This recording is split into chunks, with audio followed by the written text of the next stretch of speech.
Hi, everybody. My name is Lorraine Jilks, and I'm the coordinator of the Workplace Wellness and Health Promotion Program.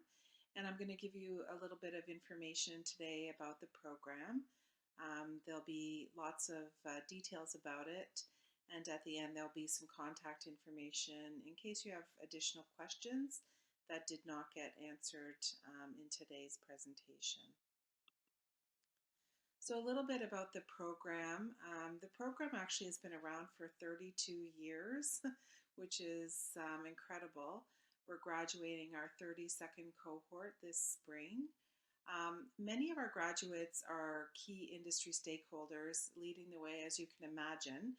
They have been working in the field for a number of years and are in very senior positions in many key corporations and organizations. There is no other program like this one in Canada um, that I'm aware of, anyways. So we are leaders in many different aspects. Currently, we run the program at the Morningside campus, which is in Scarborough. It's in person. We are developing an online version, which should be launched in the next year or so. But at the moment, we currently have this program full time at the Morningside campus. So the part time online will be launched in about a year. And we basically created this to help students who have credentials and degrees and areas of interest that relate to health and wellness, but maybe your credential, your degree doesn't translate directly to a job. So this program is extremely experiential and will help you um, break into that work field and hopefully secure a job. And we know that's the main reason why students come to our program. So we do train a diverse group of students, both educational backgrounds, cultural backgrounds.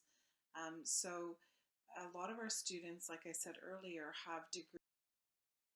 So a little bit about the program. We're actually launching a new curriculum fall 2020. The curriculum is a little bit different, but captures all of the important elements. Semester one, we have a course that's program planning and design. It's a hybrid course, so it's in class and online. We have Foundations of Health Promotion, which is an in-class course. Leadership Development and Communication, which is also an online and in class, so a hybrid.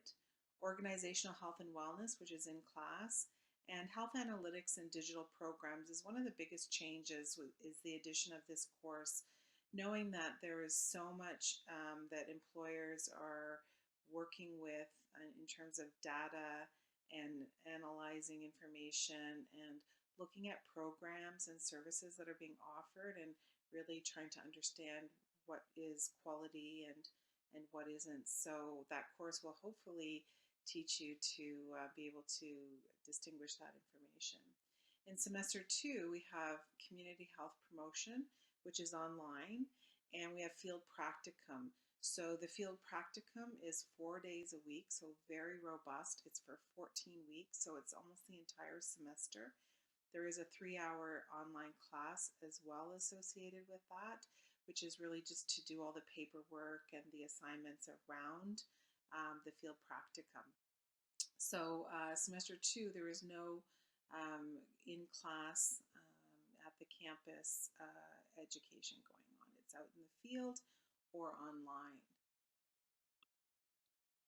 So the field placement is interesting. Students are not placed. It's a little bit different than most types of programs, but what we've realized is that everybody has a unique background and unique interests. So we don't actually place you into a placement. We post all of the job postings per se, and you look at the postings and then you apply for your top 5, the ones that you really are interested in.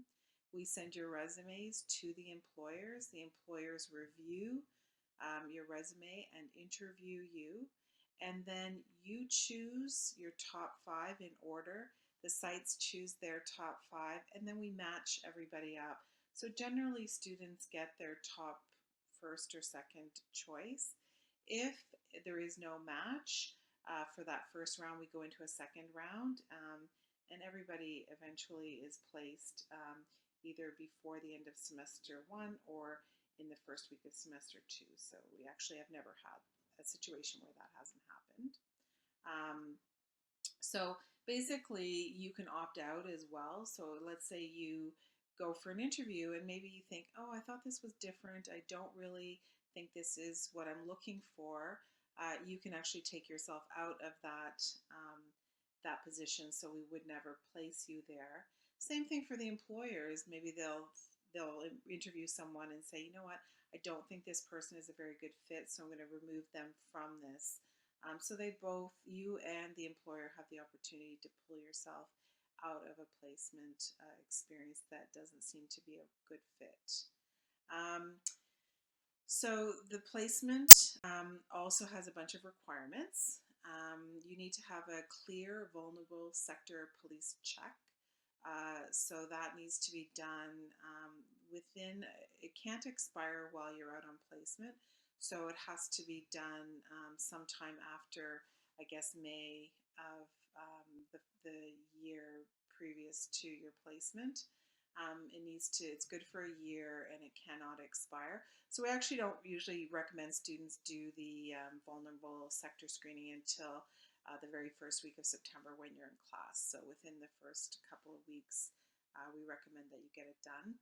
You also need to get a first aid and CPR with AED, so it's a level C or higher. We give you some resources on where you can go for those. The college offers courses, but so do organizations in the community. That also has an expiry date of 1 year, so you need to have it valid through your entire placement. International students require the clear CIC, and then there are some placement sites that require additional health forms and additional screening. So for example, if you're going into a hospital or a long-term care facility, they require health forms to be completed by your physician. So we'll give you all that information. If you are maybe going to work for one of the police services, sometimes they also have additional screening that's required. That doesn't happen very often, but it typically does happen with our police services partners.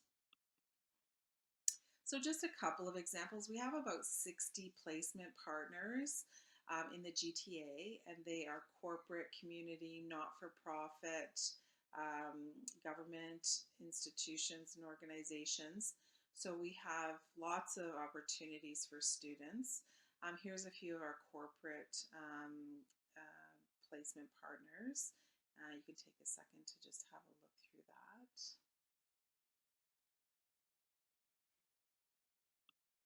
And here's a few of our other types of placements. We have universities, hospitals, government organizations, long-term care facilities, all kinds of different organizations. We also have a number of partners who are outside of the GTA, who maybe are in Niagara or London or Ottawa area, because occasionally we have students who are coming in taking the course from those areas. And if you are from out of town and would like to do your second semester close to home, then that's a possibility. You just need to let our placement coordinator know, and they'll share with you the placement sites that we have partnerships with, and we can connect with them if there's any that you're interested in. The other opportunity is if there's an organization that you really want to work with that's not on our list, which we've had happen every year. We have a few people who, say, I really want to work for this organization. So we'll work with you to connect with them and hopefully get you a position at that organization. So our goal is to put you someplace that works for you.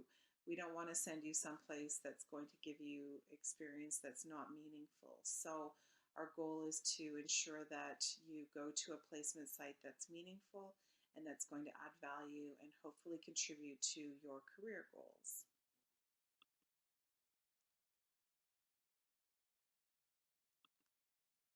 So a pathway to employment, obviously a strong work ethic, I see students who work really hard, and those students typically are rewarded. Passion is another key area.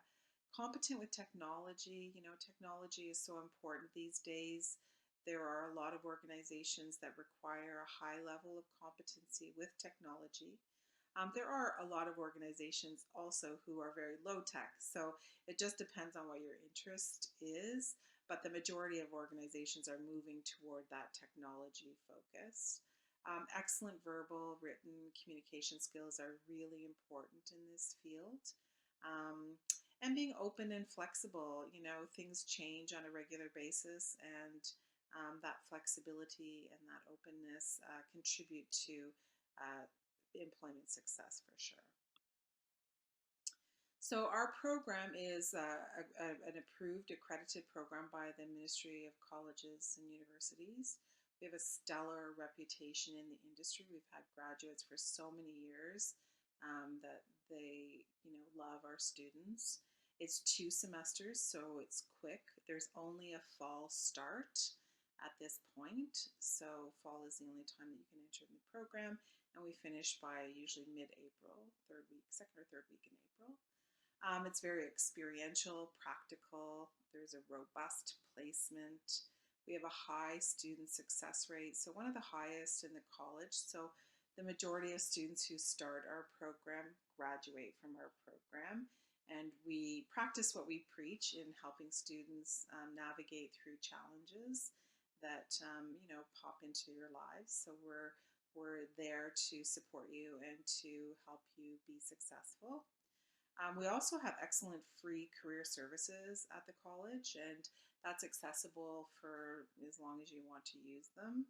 Most students don't use them beyond a couple of years, but they do resumes, they do interview prep, they do all kinds of work that's going to help you navigate into the career world. And we're recognized by leading employers in the field. So to apply through the program, you need to apply through OCAS. It is eligible for OSAP and for second career. Second career may not always be around, so at the current moment it is. International students require a WES evaluation and English minimum requirements. If you go to the website, which is www.centennialcollege.ca, you'll find links to applications and funding and all the information that you need, including more information about our placement partners and our program and our courses. So please have a look at that. Apply early. Be sure to secure a spot in the program. You can apply and accept your offer, I think sometime in early July typically is when payment is required. So you don't need to make that commitment until that time. So if you're thinking about coming to the program and you want to secure a spot, I would get your application in as quickly as you can. And just a little bit of a note about some of the things going on right now. This is April 2020, and we've obviously been experiencing unprecedented times. We do have a plan for this program for the fall. Should something happen where we are unable to deliver the content 100% in person, we do have a contingency plan where we have created and are creating synchronous and asynchronous class materials. So they would be online lectures through Zoom, like live with your professor, and then content that you would do on your own time. So we have a contingency plan. So if we are interrupted for our September start, hopefully that won't be the case. But if we are still ready to develop this program and run it fully along with our placement partners. So at this point, all is looking good for the fall, and hopefully it won't come to that. So be sure to visit us online, again, www.centennialcollege.ca. All the information you require is there. And if you have any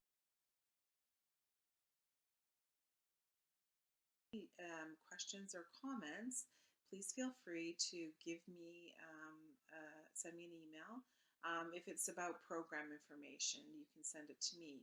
But if it's anything about academic information or other questions that you have that are non-program specific or course specific, maybe college specific that you have, you can contact our academic advisor. She has references and resources for everything. She's amazing. Her name is Manaz, and I've included her contact information on this presentation as well. So reach out to one of us, and we'll be happy to get back to you as quickly as we can. Thanks very much for checking out this presentation, and hopefully we'll see you sometime in the future.